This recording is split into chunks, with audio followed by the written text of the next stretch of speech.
bạn biết Apple không?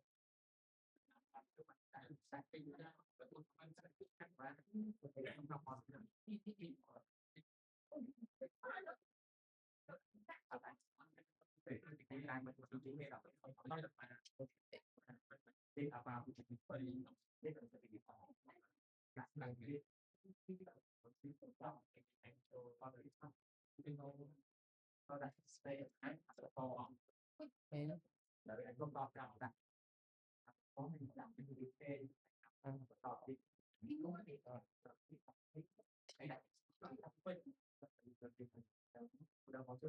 Mày đã mày sao đi bây giờ bán mở trận ngàn này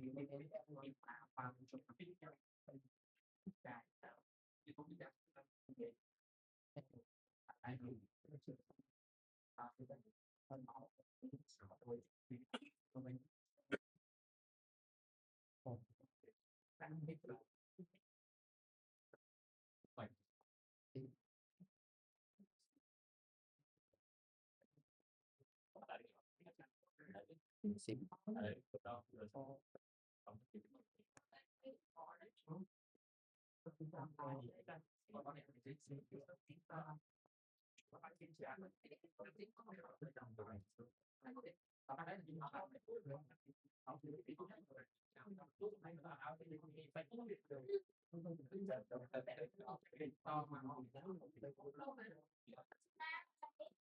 mình đôi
nhà lá cây mấy đặt viết phép tăng thì có quá đa thì ấy có bắt bán chắc lắm ngay đồng biết gì này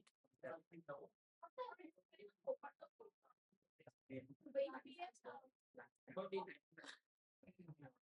chứ đừng có gì ăn kèm